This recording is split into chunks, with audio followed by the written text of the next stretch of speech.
Hi there, welcome back to this series.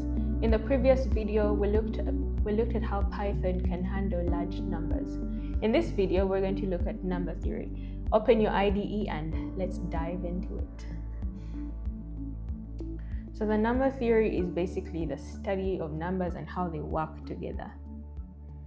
It's very important in patterns, making random choices, finding the LCM, the greatest common divisor, and things of that sort. It's a very broad topic in math, but it's very, very important. Now, just so that you get the basic concept of this, we're going to use an example. There is a topic under this very topic called modular mathematics, which is about the remainder. Modulo as in the remainder. When you divide a number, you get the remainder. You are going to be faced with very many challenges that will require you to use the remainder of a division instead of the answer. Now I'm just going to show you an example of what that looks like. In this example, we are tasked to find the last digit of a large power. Now, suppose that digit is this thing right here. It's so big, you probably can't even read it. Now, to solve that, I'm just going to split it into palatable patterns. So we have the base, which is this number right here. I'm just going to copy it here. We have the power, which is going to be this number here. I'm just going to paste it. And we have the modulus. Our modulus here is going to be 10. Why are we using 10, you may ask? Because if you divide any integer by 10, the remainder is going to be the last digit. For example, if we have 237 as a number and you divide it by 10, 7 is going to be the remainder, and it's going to be the last digit of that number as well. So that's what we're going to do here. We are going to use the power function. Now the power function works in two modes. It has one where you have the base and the power, and just puts them together and gives you an answer. However, its third mode, its second mode, is it takes in 3 arguments.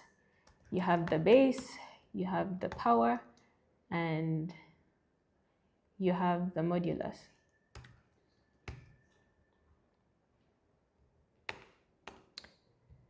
So this is what we're going to use today, this second part of it.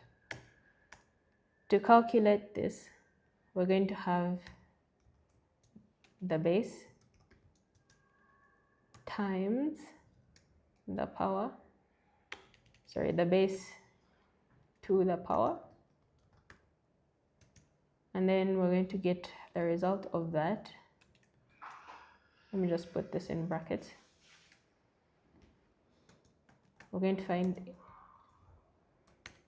the modulus, the number that remains after all this.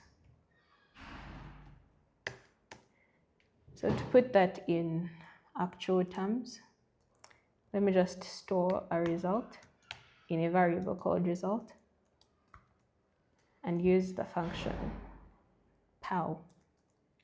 So we're going to take in the base, the power, and the modulus.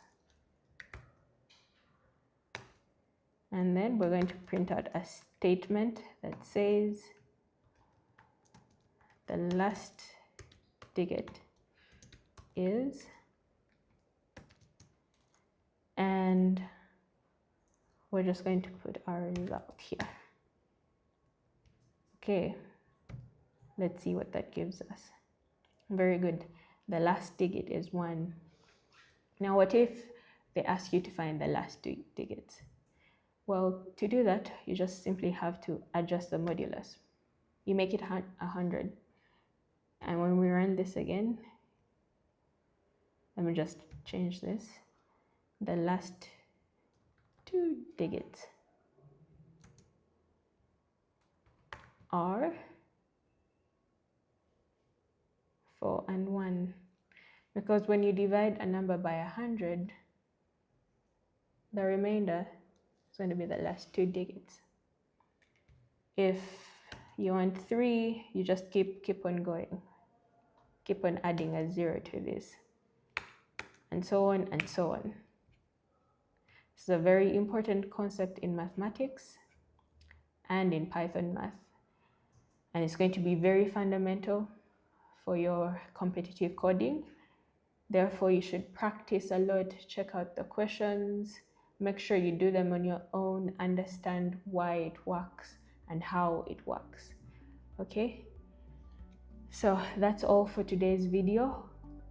See you in the next one.